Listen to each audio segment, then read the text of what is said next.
रुक करते हैं नौशहर फरोज का, जहां नौशहर फरोज में पेट्रोल और डीजल की कीमतों में हालिया इजाफे के बाद महंगाई का जिन बोतल से बाहर निकल आया है।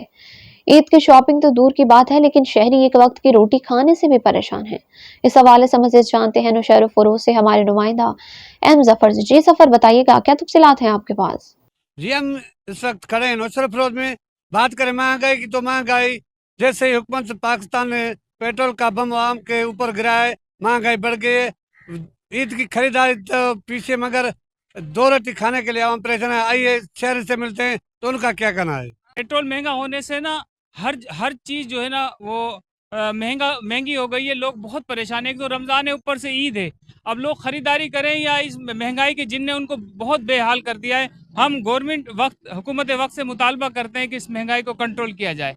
रमजान पाक चल रहा है, रमजान का बाबरकत महीना है और ऊपर से इस नायल हुक्मरानों ने पेट्रोल का जो बम है वो आवाम के ऊपर गिरा दिया है। जो दिहाड़ीदार लोग हैं, हम जैसे 500-600 रुपये डेली वेजेस पर कमाते हैं, हम क्या लें घर के लिए? अगर रोज़े का सामान लेते हैं तो दूसरी चीज़ रह जाती है। एक वक्त रोटी खाने के लिए हम परेशान हो गए, ऊपर से ईद आ रही है, बच्चों को ईद शॉपिंग कैसे करवाएं? हम हुकूमत पाकिस्तान से ये मुतालबा करते हैं कि फौरी तौर जो है पेट्रोल की कीमतें भी कम किया जाए और आप जो है इंतज़ामिया को इंस्ट्रक्शन दें कि वो अपने शहरों में जाएं और कार्रवाई करें। जो भी मुनाफेखोर हैं उनके खिलाफ कानूनी कार्रवाई करके उनको जो है कैफरे किरदार तक पहुंचाया जाए, ताकि जो है हम गरीब आवाम जो है वो अपनी खुशियाँ, ईद की जो खुशियाँ हैं वो अपने बच्चों के साथ मना सकें। ये घी चढ़ गया, चीनी चढ़ गई, दालें चढ़ गई, क्या करे?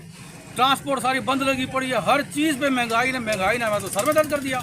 ना कपड़े सही मिल रहे हैं, ना चूड़ियाँ सही मिल रही है, ना बच्चों के जूते सही मिल रहे हैं। हर चीज पे महंगाई ने तो हमारा जीना हराम कर दिया। बताओ क्या लेवें? बच्चों की ईद करें, अपनी ईद करें किसकी ईद? क्या मुतालबा है आपका? हम ये कह रहे हैं कि थोड़ा पेट्रोल सस्ता हो। पेट्रोल सस्ता होगा तो हर चीज को कमी बेशी हो जाएगी। अब पेट्रोल इतना महंगा हो गया है कि हमारी तो जान पे अजाब आ गया हमारे ऊपर। ना बच्चों की जूती ले सकते हैं, ना कपड़े लिए उनके एकदम 55 रुपये चढ़ा दिए उन्होंने। कोई शर्म की बात है यार, कोई गैरत आनी चाहिए उन लोगों को। जी नाज़रीन, आपने शहरियों की बातें सुनी। उनका कहना है कि हुकूमत ने अवाम पर पेट्रोल का बम कराया, उनकी वजह से महंगाई बढ़ गई। अवाम एक वक्त की रोटी नहीं खा सकता है। ईद कैसे करे? हुकूमत से मुतालिब फौरन तेल की कीमतें कम करे तो ये अवाम अपने बच्चों के साथ ईद मना सके। कैमरा टीम के साथ जफर तगर, हमराज न्यूज़, नौशहर फरोज।